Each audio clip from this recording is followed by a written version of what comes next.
So very warm welcome from Rosebank in Cape Town.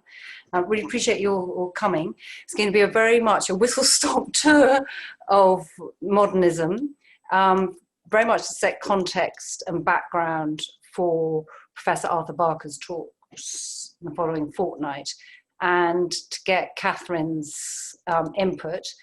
I hope it's okay, we're recording. Some people can't make it. And we want you to relax, pretend you're in Barcelona at the pavilion shown here, and perhaps put your phones on vibrate. Please do comment. Sinette's sweetly moderator again, and she can pick up ones at various points. And please do give me feedback, not only now, but later, or suggestions welcome. So this is our program for the next hour. So I'm going to do a quick characteristics of modernism and then talk about major examples here when Catherine's going to talk about buildings too. And then I couldn't resist putting some more contemporary pieces at the end, just to give you a bit of background on Catherine. You can see she's very impressive pedigree, and we actually did a Mies van der Rohe walking tour when I worked at the Whitechapel Art Gallery, and we had a Mies van der Rohe show there in 2003, and she's just starting a new book for the Getty Conservation Institute about public art conservation, but her day job is the director of the 20th Century Society. And she kindly was involved in a couple of Zoom series of Culture Connect when her and Martin Kruger talked about brutalism here, comparing ones, especially in Cape Town, that personally I find sometimes quite hard to get my head around, like the shopping centre, the Werdmuller, pictured here. And then through Catherine, we compared some of those to examples around the world, and I couldn't help resisting mentioning the University of East Anglia by Dennis Lasdon, where I went, though he didn't like being called a brutalist architecture, but I was thrilled to see that he was included in an exhibition at the Royal Institute of British Architects about the influence of Bauhaus on the UK. So modernism really starts, most people agree, in 1914, and that's in fact when the 20th Century Society, they campaign, they're a charity to save outstanding buildings that have shaped the landscape since 1914. And as you probably all know, that marked the start of the First World War. But I'm just going to go back a bit further. The turn of the century, it's very easy to forget, particularly living in Africa when housing is such a problem and there are townships, that there were slums. This is a picture from Shoreditch, East London, people living in poverty. My father remembers kids in Nottingham without any shoes.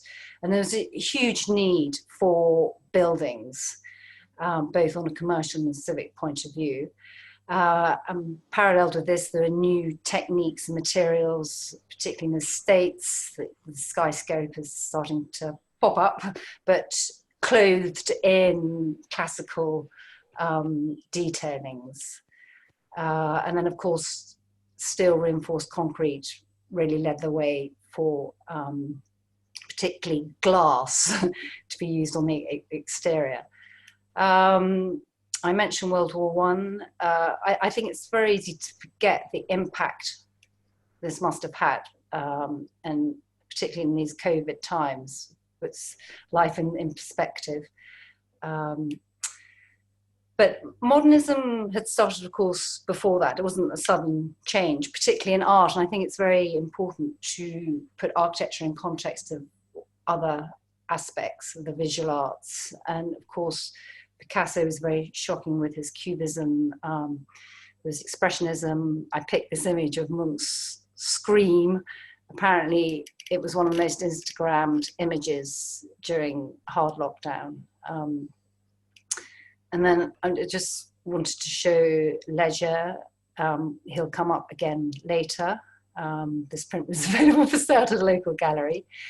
And the Russian Revolution, of course, was absolutely huge. You know, you said earlier that the monarchy in Russia, the Tsars, would have been deposed. I think it's been hard to believe in the 18th century. And very much part of the early modernists was utopian, avant-garde view of when there'd be no social inequality. And again, the word utopia comes up. And gradually, particularly as there was more money around in the mid-1920s,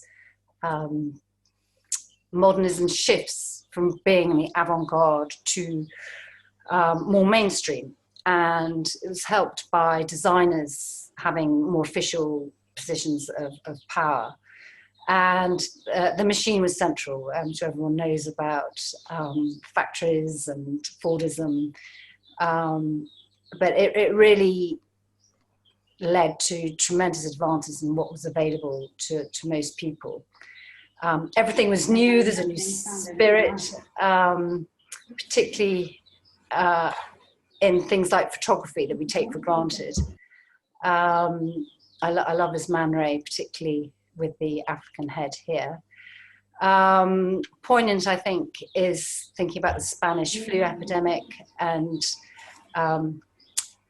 it almost became a metaphor for modernism, the bright new future, and people were building swimming pools, not just for their own houses, but municipally, and loos were now inside as opposed to in the back garden. The actual Sea Point Pavilion came in the 1950s, but I couldn't resist showing this one. Often what's forgotten in modernism is performing arts, because it's so ephemeral. And it was a great time to experiment. And researching this, it struck me how I think William Kentridge was probably inspired, consciously or unconsciously. I know Dada was important to him.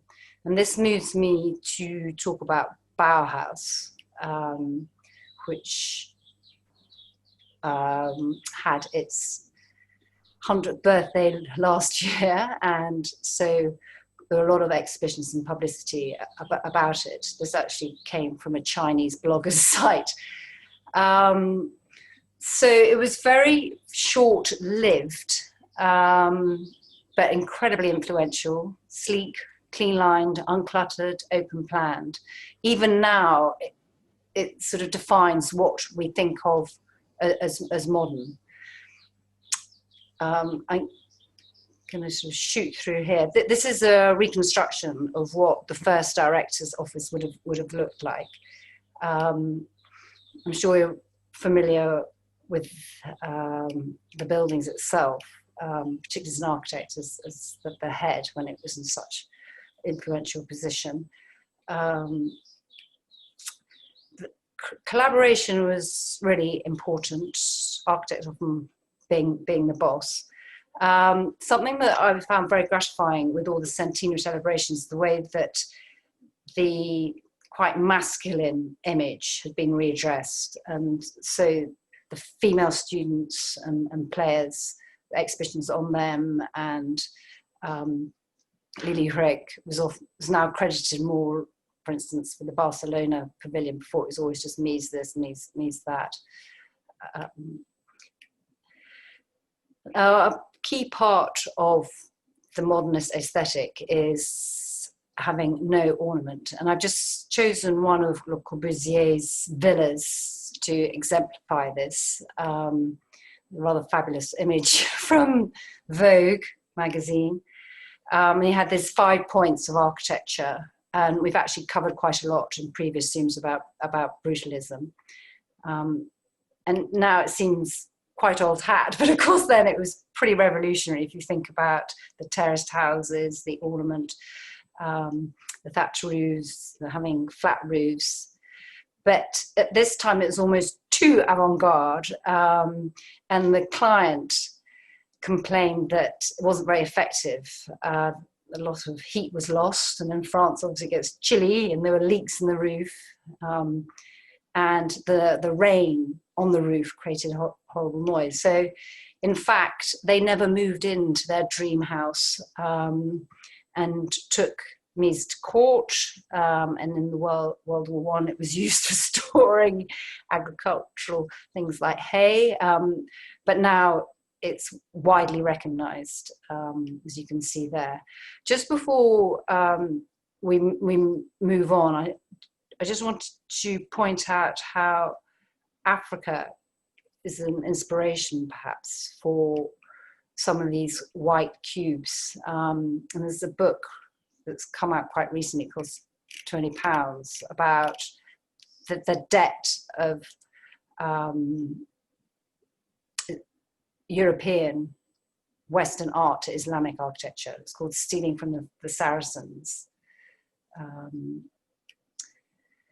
So from about 1925, the avant-garde architects' ideas moved from being something academic in the sketchbooks to being in the real world. This is the Tugendhat's house. It was part of the Whitechapel show that I was talking about, where Catherine and I did the tour. And as you probably know, it was Mies who came up with the phrase "less is more." But some would say less is a bore.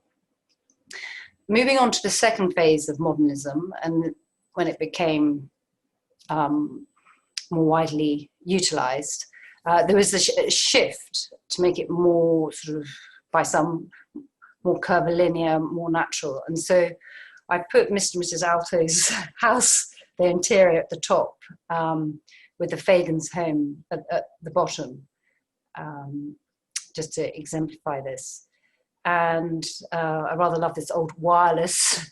And I think it's important to acknowledge Art Deco here, even though Mies and the other pioneers would be shuddering in their graves thinking about all the ornamentation. Because there can be a grey line with modern, and of course it was happening simultaneously.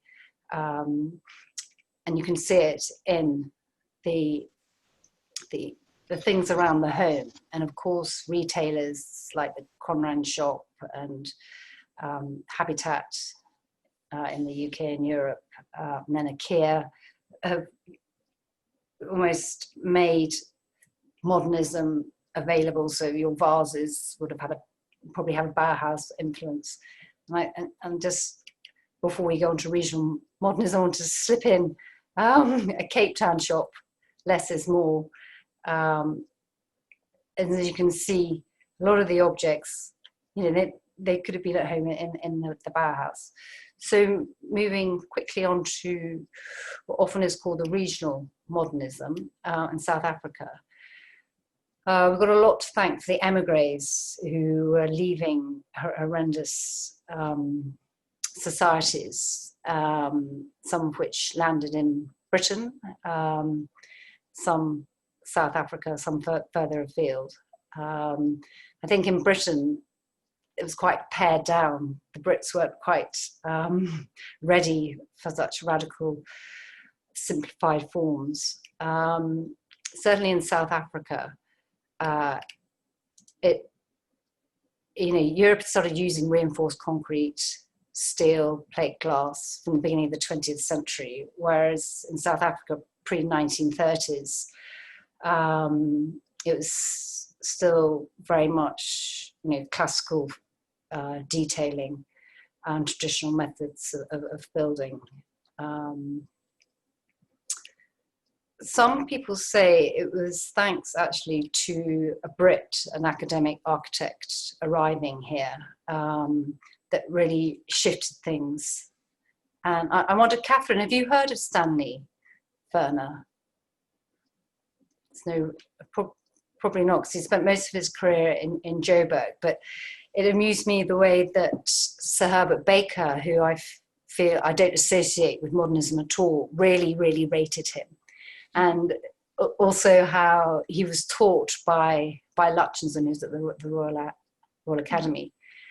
I don't think very well. I don't think he's known at all in the UK anymore. Yeah. I'm not surprised. and presumably the Bartlett, was that a very pioneering school then, would you say, in the 20s? Not particularly. I mean, it's part of the University of London. It's a very good school, yeah, I mean, it had quite a lot of quite traditional teachers as well. Okay, that's interesting. And I'm sorry these aren't great pictures, but they're the two of his buildings in Joburg. I mean, he focused on teaching and had a small practice. Would love your quick opinion on what you're seeing. For me, well, it's a lovely sketch, the one at the bottom, isn't it? It's just really beautiful quality of drawing, and looks much more modern than the image above, which is, you know, has the symmetry and the use of colour. The bottom one looks like the work of a modern architect, and the top one doesn't. Yeah. Thank you. So we're not talking about every architect, I'm afraid, but I just thought, particularly as is another German who worked in Joburg, and his work, some of his work still exists, would be good to include. And he had to use, as you can see here, these bricks and the English bond and proud pointing. I see a bit of Bauhaus. I don't know whether you do, Catherine. What's your gut feel from this? Yes, I think so. I mean, it's a very rational building. It's, you know, he's expressing where the structure is over those windows. You can see where the concrete is being used.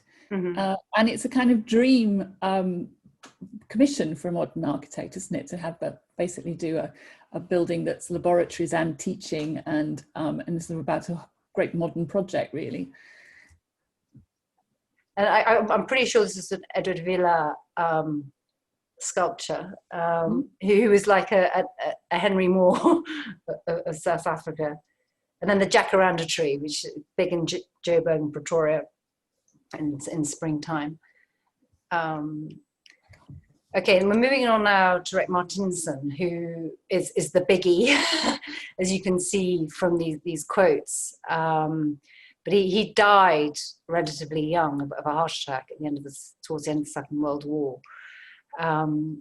So not many works exist, particularly his work mainly at the university. Not a great photo, sorry, here at the bottom. Catherine, I would love to hear your opinions of House Stern, that you did for two others. It looks absolutely amazing. It's got ramps, it's got open terraces, it's got flat roofs, it's got exciting looking staircases. I love that projecting window right on the left-hand side. You know, it definitely looks as though he has spent a lot of time studying Corbusier. And then it's got that natural stone kind of plinth and setting to it. So, I mean, it begins to feel as though it's making some references to the local setting as well. Yeah. And what I liked is the way that he was as equally passionate about classical architecture as modern. And I kept hearing how enthusiastic he was. And I loved the 0 Hour group, very short-lived manifesto. I mean, to me, we could have been in Russia. And I just found one image of the cover. It's a great graphic, really great. Yeah, and this idealism. And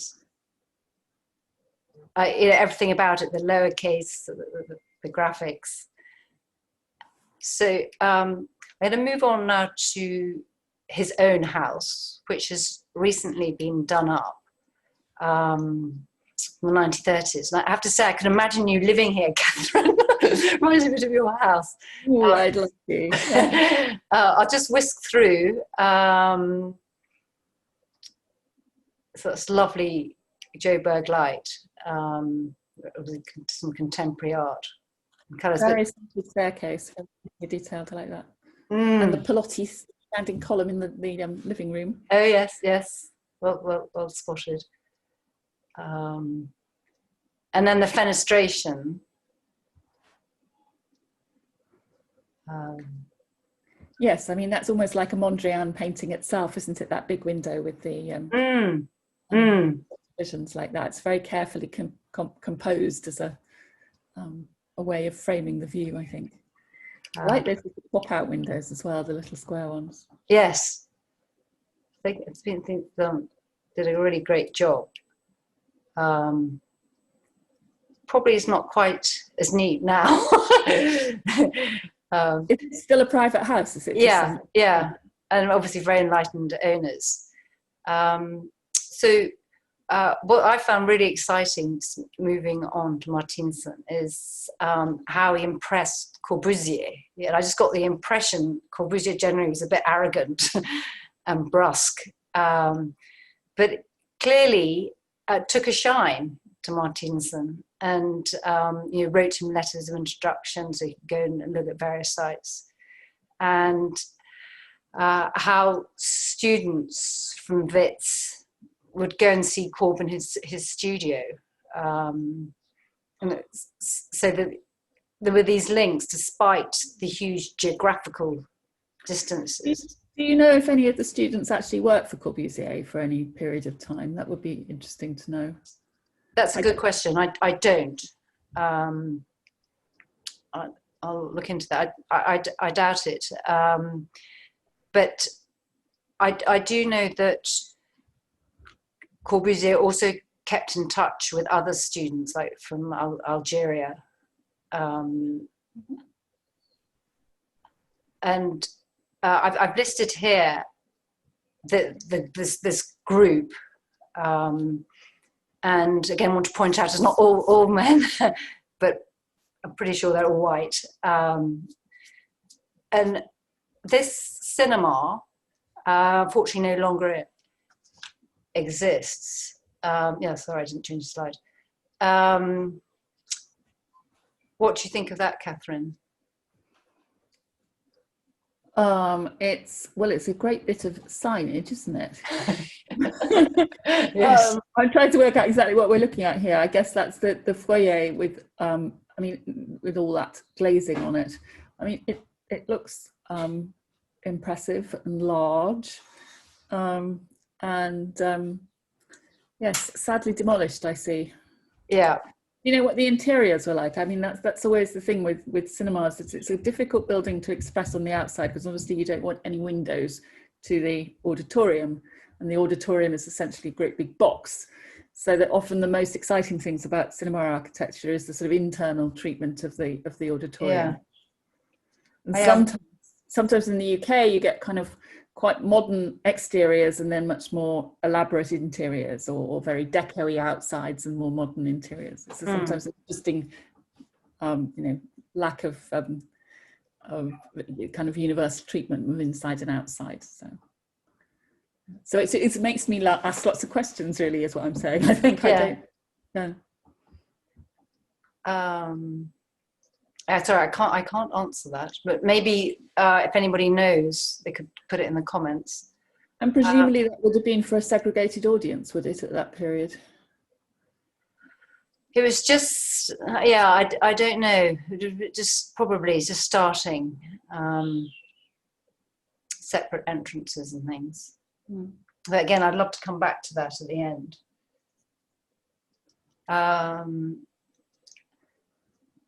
Then this architectural firm with Martienssen and Fassler, who are teachers, and so they can be that active, and Mr. Cooke. I mean, this to me seems very modernist. This is the plan. Shall I flick back? It's interesting, isn't it, that the landscaping is so much part of the overall composition. It's about indoor spaces and outdoor spaces, isn't it? Yeah. I guess there's something about your climate. Yes. it looks, I mean, it feels as though everything is looking this way. Was there a view that it was taking advantage of? Yeah, I don't know, there probably was. Or those women, the couple at the front look like they're bringing their tennis rackets back from, so maybe there's the scenic tennis court. Yeah, it probably was. It's often the case. There were tennis courts in people's houses, in their gardens. It's a really elaborate house, isn't it? With huge going on in terms of its design. Should I move on to the plan? Yeah, let's have a look.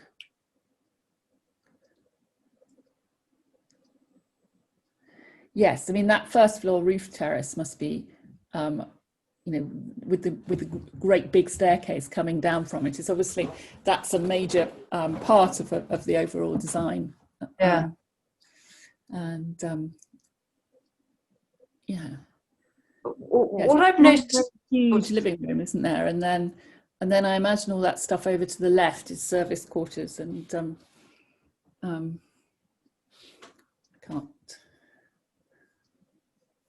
I've got your photo over the first floor plan, Kate. I can't. Oh dear. I could move it, but I might.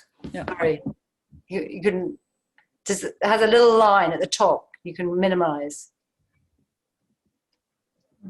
Oh yes, that's good. Well done. Thank you. Can I get? It's very clearly expressing, isn't it? So the bit with the curved front is the bedrooms. So it's sort of separating out the different sort of functions of a building and expressing them as different volumes, which is an interesting thing to be doing. And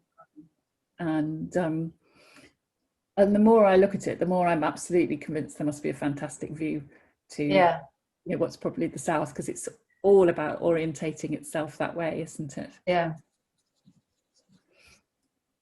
And it just been so revolutionary its day, having so much open plan. And embracing the outdoors and those health and sunlight that you were talking about. I'd love your views on the garden. Because I just noticed with all the mise van der Rohe shots, and then they're generally the trees and lawn. They don't seem to go into flower beds. I guess that's too ornamental.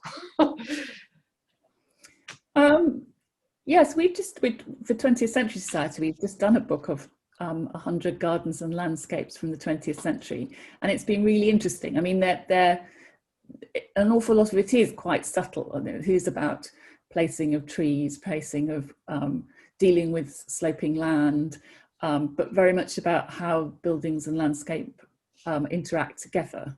I mean, this, I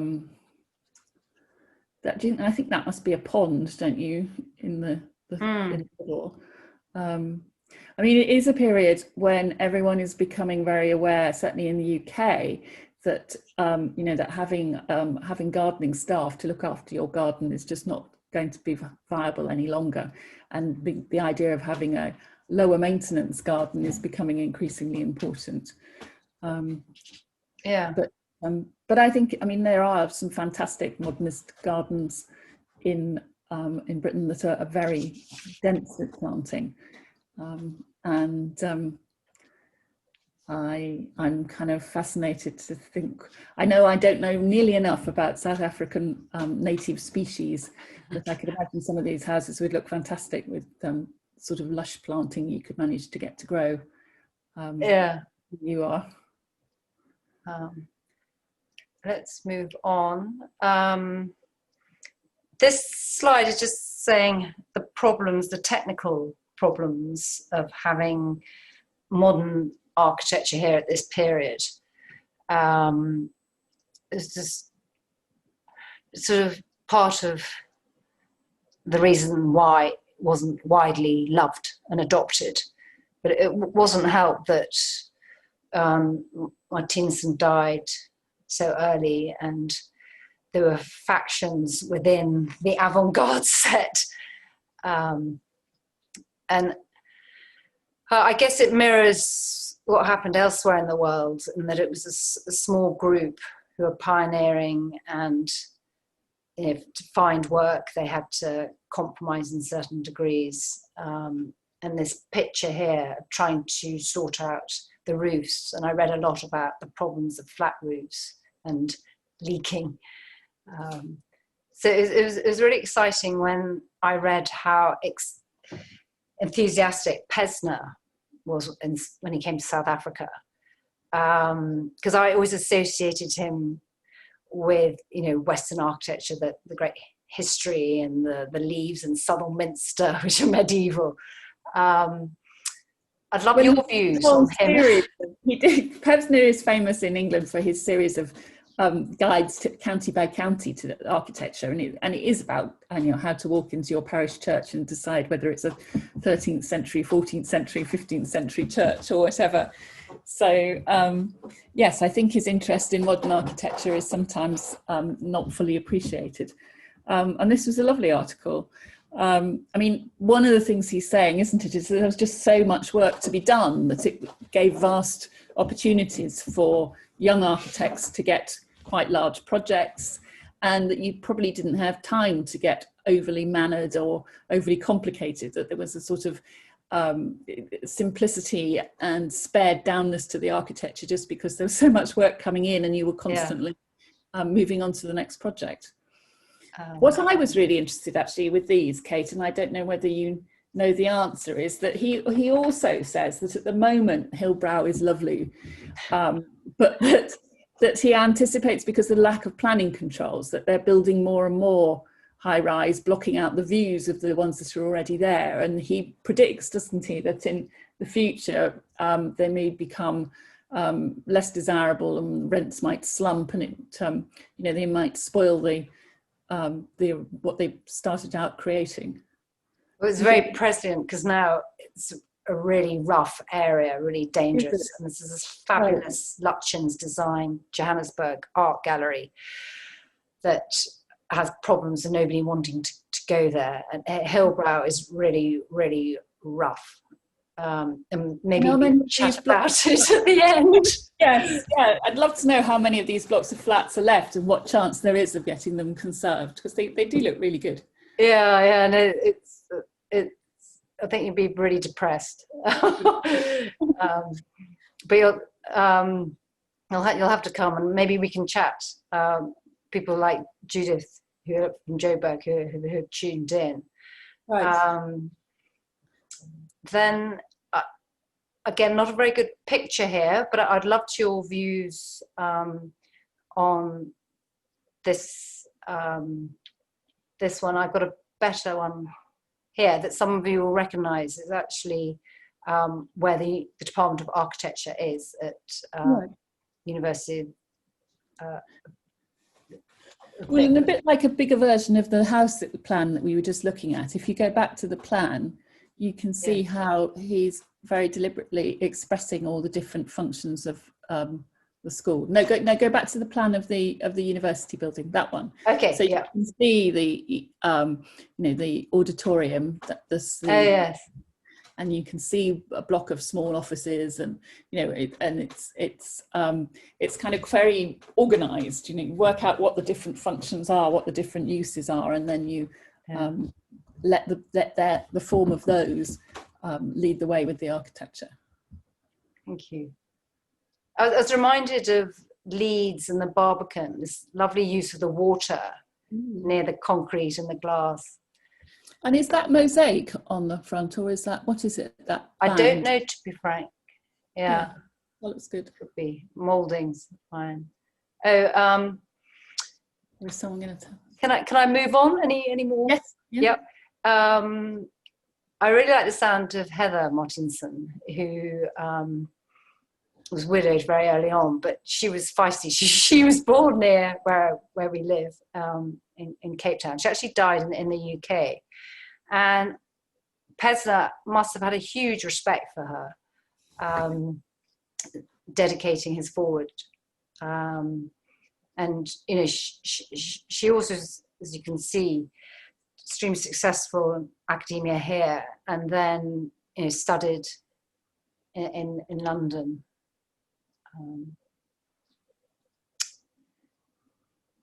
Right. So I'm going to sort of shift gear a bit, going back to an earlier building that's, I think, been beautifully renovated, and I look forward to your views.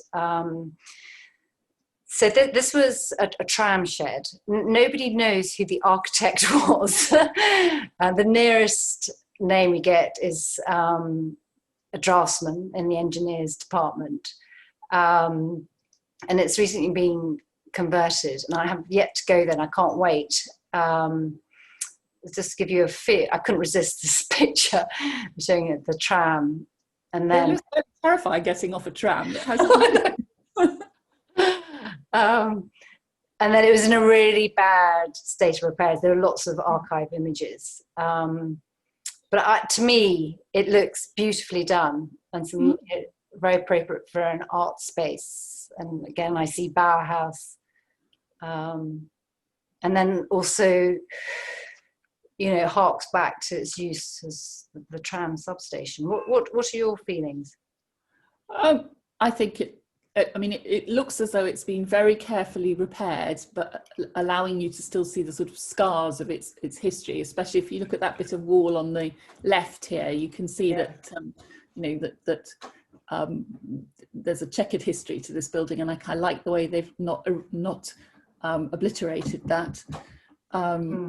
And I mean, it's always challenging finding a good new use for buildings. Like tram sheds when you haven't got trams to put in them anymore. I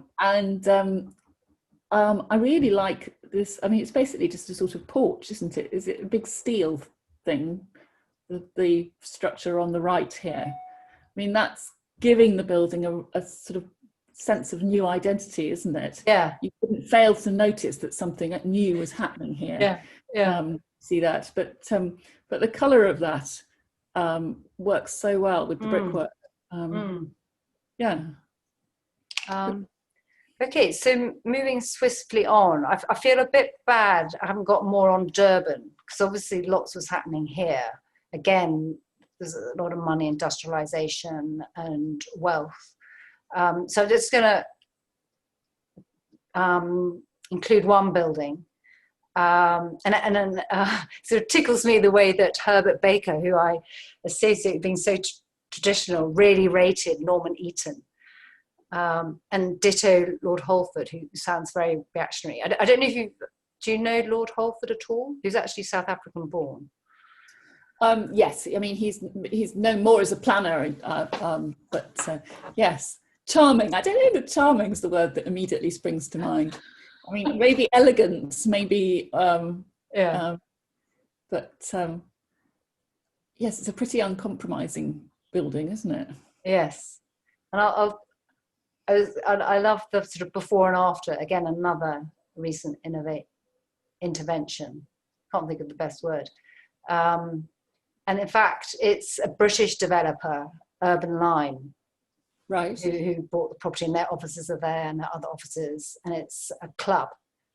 When a lot of the traditional clubs, like the Rand Club and the Cape Town Club, are struggling, they've opened a new club.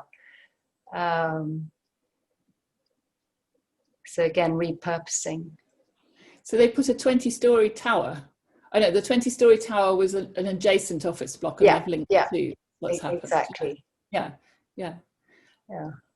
It's really hard from those pictures to sort of compare the certain wall treatment of the original and what's there now. Yeah. I mean, part of me thinks, oh my gosh, they've put an awful lot in the skip, and some of it might have been interesting.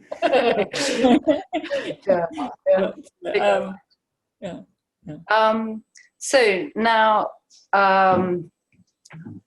we get on to the last part of. We've got 20 minutes left, where I'm based and where the architects are based that Arthur Barker's going to talk about. It came later in Cape Town compared to Joburg. It was after the First World War. And also significant to modernism in Cape Town was the rise of the nationalists who won the election after the Second World War.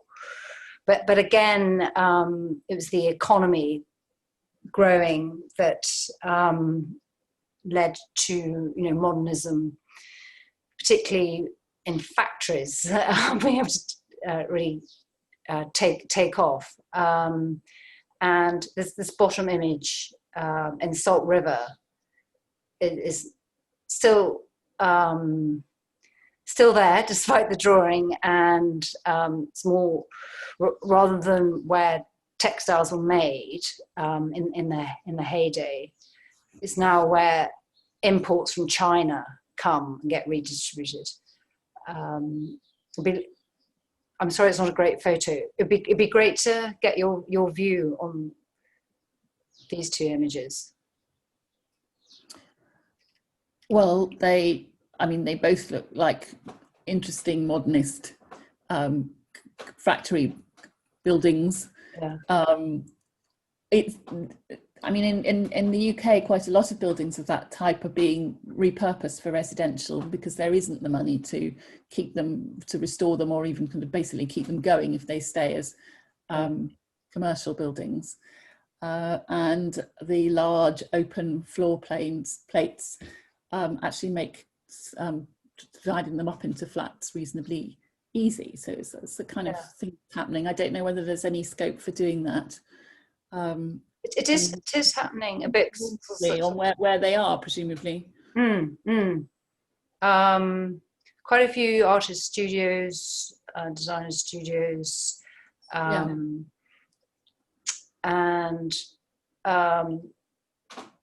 what is happening is densification, so new buildings. Yeah.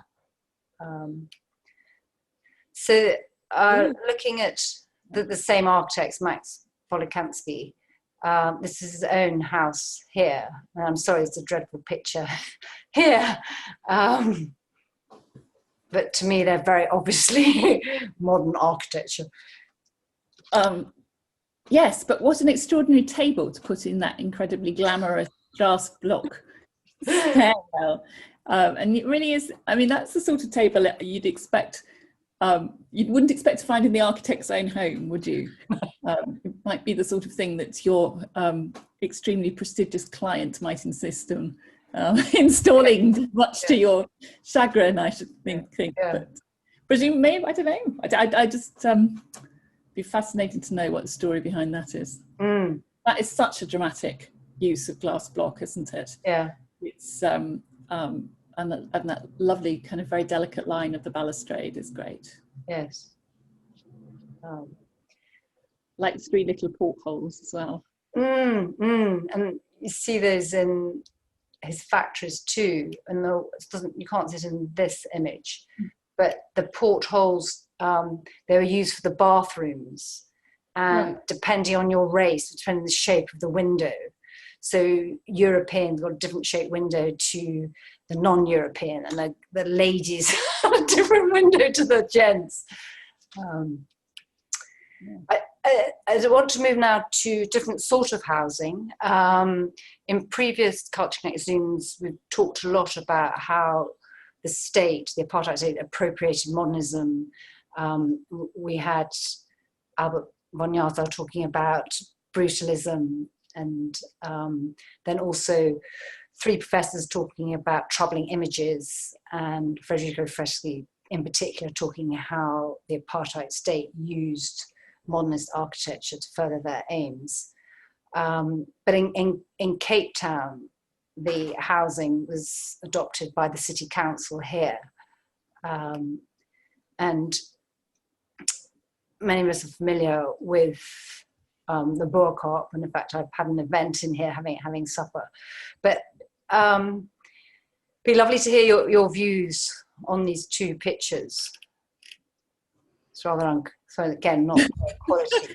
I mean, it's obviously a very tamed down modernism. It's very it is. And a modernism that, but certainly the bottom one, responding to that, the slope of the land, building into the hillside, and again looks as though it's putting its balconies and its major living spaces looking over a view. It is, yeah. Yeah. The the one at the top feels very austere. It doesn't, I mean, it's really quite small windows, and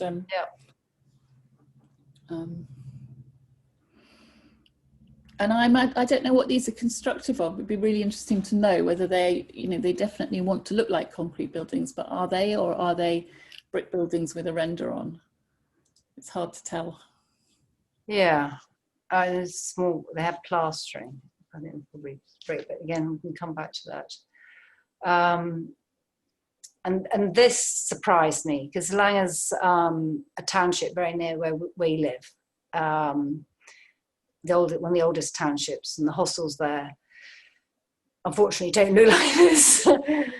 And as you can see, the men were separated from the women. If there were women, it's very much workers' housing.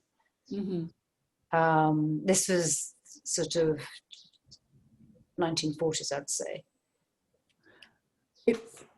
It's really hard to say anything sensible about that just on the basis of the one drawing, but I mean, I'm sure people have done work on exactly what sort of accommodation you would be given if you lived somewhere like that, and to, you know, would you be able to cook for yourself? How many bathrooms were there per person? And this looks as though it's quite nicely landscaped around. Yes, I think that's what shocked me, because it's not like that at all. They're not the pilotis.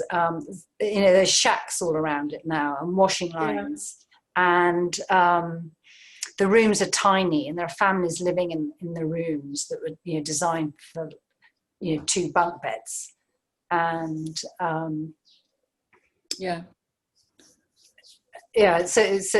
so close. That gives the building kind of a negative image, in that it's been basically providing very low quality housing. I mean, or can one, you know, distance oneself from that? I mean, if you told me this was a block of university accommodation for students, somewhere, I think I would have felt much more positive about it. Yes. So it's how its sort of social and economic history fits with its architectural design that raises all sorts of questions about it. Yeah. And sadly, it wasn't executed nearly to this standard. Thank you. So we're going to jump now to what Arthur Bach calls the third stage of modernism, and looking at the influence of the Bauhaus. And he's written a book on a South African art. He's written a chapter, as you can see here, on Fagn and Pahl, who's another German emigre. And I don't know what other architects are included in his book, and we'll find out next year when it's published. I had a guess, but because he's going to be focusing on residential, I just wanted to give a little bit of background on him. And I'd say I was very excited the fact that he was there when Mies was there. And I don't know much about the professor, the town planner. Do you know? Obviously very influential. No, I don't know. I'm afraid I can't help you with that. Yeah. So unfortunately, I couldn't find the name of his wife. Everybody knows his wife. This is, as you can see, a drawing of a lovely beach, Atlantic seaboard, that now has small houses. And so it's quite shocking seeing that. They're very lovely block of flats.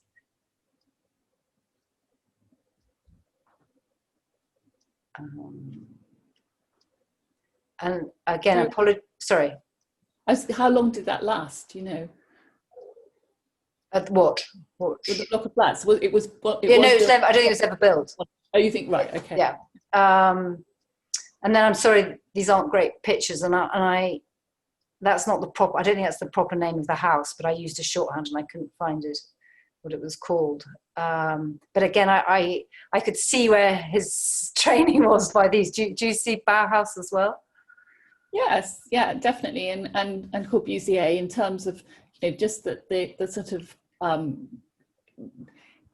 glamour really, and the kind of elegance of that balcony and the steps down. It feels like it's a house for parading through, doesn't it? And partying. It's a good way of looking at it. Then these are images that Arthur sent me, and I have to say it reminded me a bit of the house my parents all have in Scarborough. It's an influence. Would love your gut reaction. Well, that's kind of what happens when you strip modernism down to really to the basics, isn't it? That you can make a very livable space from not very much, and but again, it is those devices that mediate between being inside and being outside, like that veranda. That feels like the place you want to be, doesn't it? In this building. Lovely, and the same for the house as well. Oh yes, that one's. And the garden. That is amazing.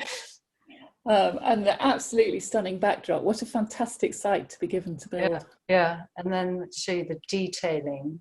I'm not sure which houses these belong to. Oh, with the glass going right up to the ceiling in that one on the right.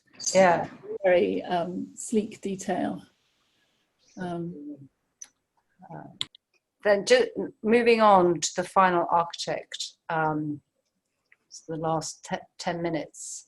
But this is where he built himself. I think this is Gwen and Harvey Fagn their house, the Atlantic seaboard. And I couldn't resist pushing this Mies quote, but this quote about Corbusier. But I think, particularly after Martienssen died, Corbusier certainly went out of favour, and it was more what's happening in Brasilia. Hence me putting those up there. Well, and that the sort of shell concrete roof definitely feels like it's looking to South America. Yeah, I thought so. Yeah. I love the idea that he's so familiar with the Villa Savoye he could walk himself through it. Not least because that it is a building that is about the kind of experience of walking up its ramps, walking through it, experiencing it dynamically. But before he set up his own practice, I think in '63 in Cape Town, he sort of cut his teeth being an in-house architect for a bank. It's now Absa Bank. And obviously had a very low budget and had lots of banks to build. And he was really into subtle regional differences. And I must say I was sort of chuffed thinking the next time I'm in a small market town, I'm rather disparaging about the architecture. I think, well, actually, it could be by Harvey Fagn. It's an interesting way to start your career, isn't it? Because on the whole, architects start by building, lots of buildings near to one another and getting an expertise in how building works in a very specific part of the country. Whereas he obviously was going around and seeing different building materials and different traditions all across the country, which must have been a real interesting opportunity for him. And he also was an incredibly brilliant conservation architect. So a lot of the big important buildings here, he and his wife were involved in really fantastic heritage renovations. So now I want to do my final big jump to what I call contemporary modernism. Because of course, as you may know, modernism gets its root from now in Latin. And also it shows how Bauhaus is still very much a powerful force. This is a bit shocking after seeing the Fagns' work, and I can't help feeling it's a bit like architectural porn. So this is again... Nothing modest about this one.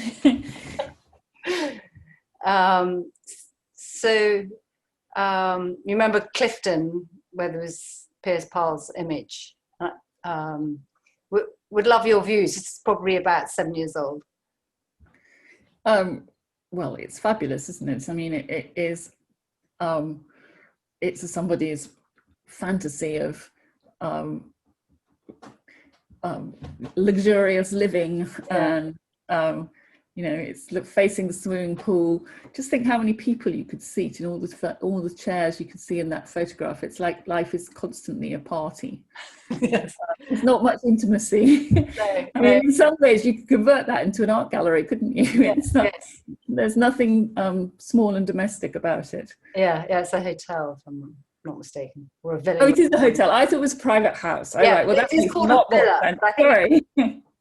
So when the likes of celebrities like Elton John come and have a bit of winter sun in February, well, I'm sure you'll feel the whole place.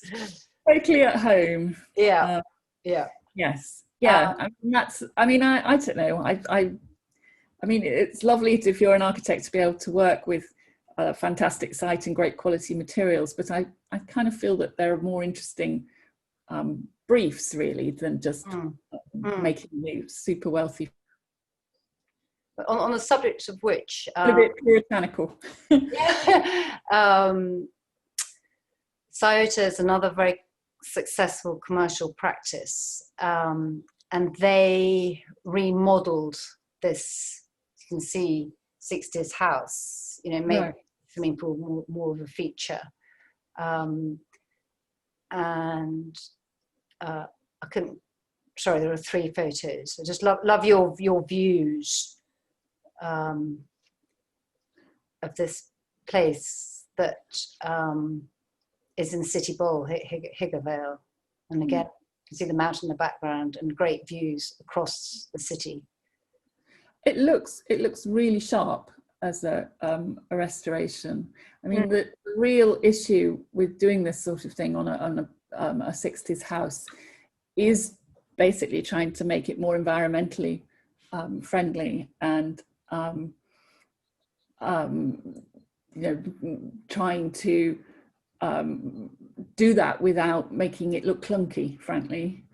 But it still looks, I mean, it's a house that's meant to look delicate and spare, isn't it, in its structure, and it still does that. Yes. So, yeah. And Stephen Anthony, who's the main partner, hence the essay, you know, he gets commissions for doing these sorts of new builds in the Emirates, sort of globally. So just the final building I'd love your views on is actually a school. I think it's also a similar area, because again, I just see, you know, Impington, I see Gropius's work, hand inspiration. What do you feel? Yes, the very regular rhythm of the fenestration, the windows, it's all about order and logic, isn't it? Yeah. And it's also about, I don't know, I mean, well, it looks to me as though it's about spending your money on robust materials and getting as much space as you possibly can, rather than on elaborate detail or fancy surface finishes. Yeah. Which is what you would want, you know, is appropriate for a school. Great, thank you. So, sort of sum up, and you know, reflect a bit.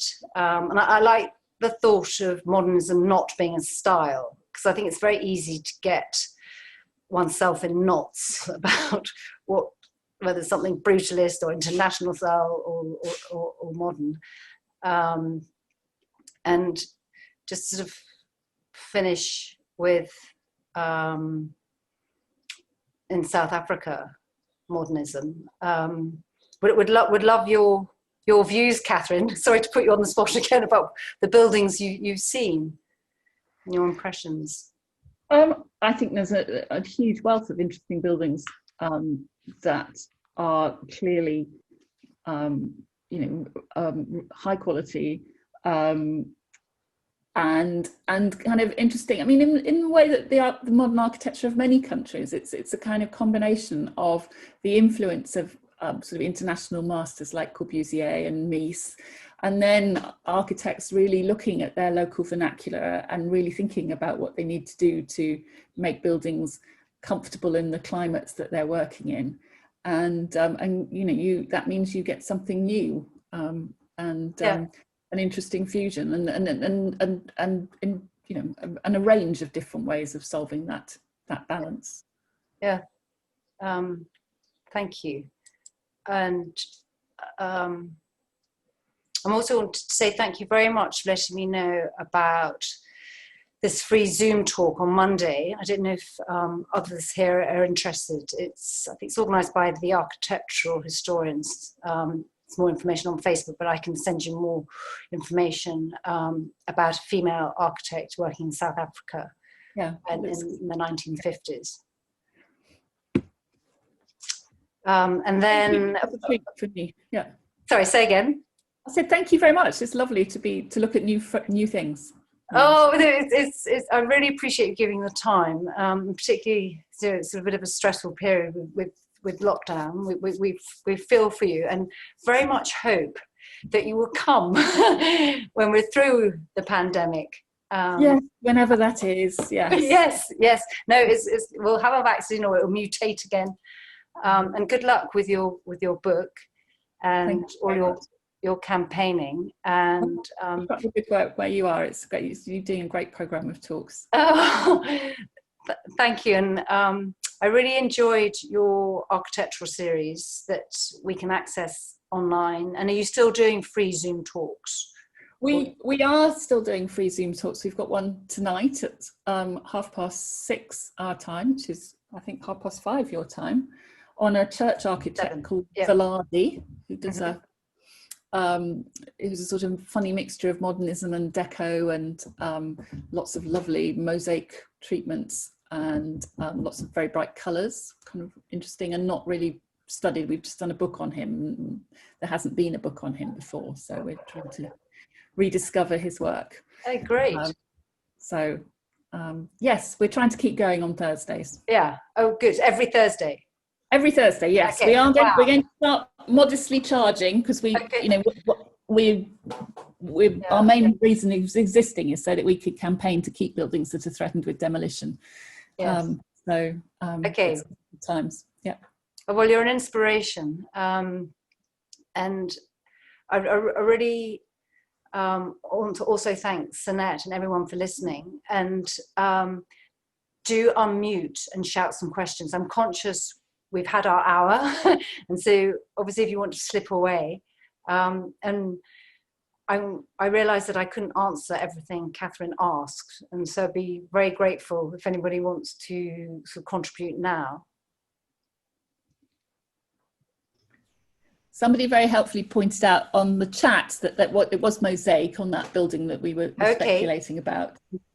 Great. Thanks for that. Yes, Kate, and also Mariette van der Merwe pointed out that she was involved in the house, I think it was on your page 81 in Betty's Bay, the beautiful house with a nice garden in front. Oh, great. Yeah. Oh, that one. Yeah, I think so. If Mariette's online. Sorry, that was actually my husband, Hans de Kwartsten, who built the house. So I don't know if he wants to say something about it. Yeah, all I can say, I worked intensively with P.S. Pahl on this one. I've also built the client's original house in Newlands, so it's been a very positive experience to have worked with P.S. Pahl directly.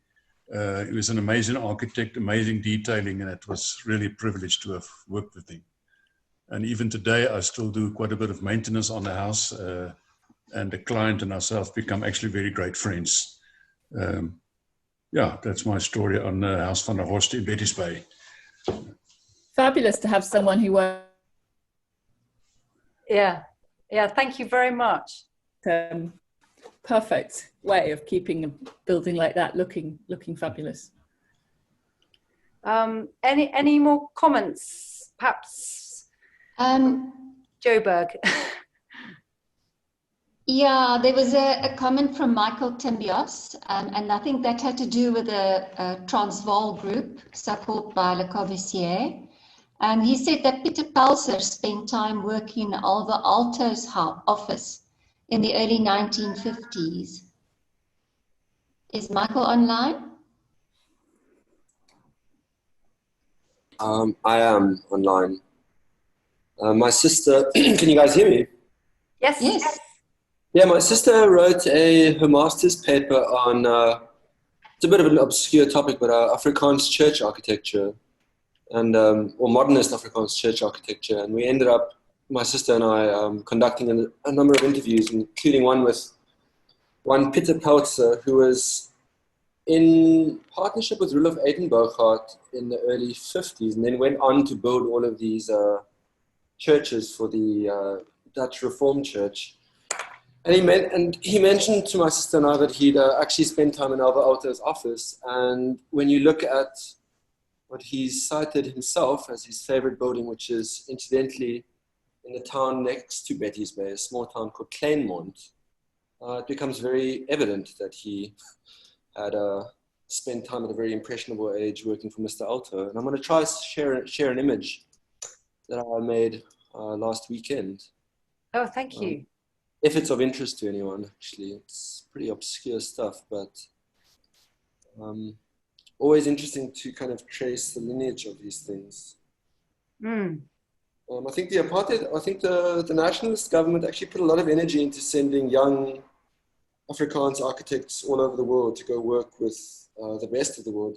Eyden-Burghardt spent time, I know, working for and with Louis Kahn in Pennsylvania in the 60s. And again, it becomes very evident looking at Eyden-Burghardt's buildings. I'm just going to quickly... Okay. Yeah, and I know Tina Gallagher's father also got into Penn University and studied under Louis Kahn and David Crane. And so there was this rich, I think I'm not an expert, but the nationalists invested in education, hence building the Wits and Pretoria and Stellenbosch, University of Free State, and fantastic. Martienssens, and I just got the sense how they really flourished and were inspired by their travels. Yeah, and I think that it's always interesting studying. Modernism seems to be a movement which gets white labeled by whoever is commissioning at the time. I wasn't share a file. Okay. Kate, while Michael's looking for that image, there was one comment from Ian Stannerland confirming that, or he was suggesting that the Rex Trueform building was designed by Andrews and Negerman. Oh, okay, my mistake. Thank you. Hi, Kate. Right. Hi. Hello. This is a long distance call. I'm also in the UK. I'm in Bristol. And my history is, sorry, if you go back to the Nedbank building. Anyway, the Nedbank building in Durban was probably one of the few examples where a beautiful classic building was demolished and the building that replaced it actually was of some merit. On that site stood the original club arcade, which ran through to the Durban Club on the Esplanade. And it was a traditional 3-story Victorian arcade. There's one in Pietermaritzburg. I don't think there are any in Cape Town, but they're quite common here in the UK and Cardiff and that sort of thing. So it was a unique building which was demolished and replaced by Norman Eaton's Nedbank building. The filigree on the elevation actually are lots of little glass, not glass, ceramic tiles, which are connected together to form that sort of filigree facade. It's a sunscreen, basically. And then the second thing is regarding the Rex Trueform building and the buildings in Cape Town. I moved to Cape Town and I worked for Henk Negerman, and Henk Negerman was of sort of Dutch Flemish extraction and origins. And he introduced a lot of the modernism into Cape Town. And was really influential and is probably largely unresearched. I have got an archive. I have all the original Rex Trueform drawings. Wow. In Cape Town. And a lot of the photographs of the construction of those buildings. And Henk Niegemann was also prolific in doing very similar buildings in Brazzaville, in the Belgian Congo. And he used to go on long trips and expeditions to do site visits and supervise the work in the central Congo. But one day when I get back to Cape Town, I'll haul out my archives and try and capture it in some sort of format for. Yeah, please, everybody. please do. We could do a tour. That'd be really exciting. Yeah, great. Thank you. Thank you That's so, very so much. interesting. Look forward to seeing you Thanks, here. Kate. I'm conscious of time. Oh, Any burning issues? sorry, Yeah. Kate. Yes? One last thing. Max Polikansky, Gilbert Colyn worked with Max Polikansky. He was a student, and Max Polikansky, Gilbert Colyn, and Andrews and Niegemann as a partnership were the consortium over the New Groote Hospital and Tygerberg hospitals, which are sort of modernist, brutalist type buildings. Mm-hmm. So there's a distinct link Thank you. between those projects.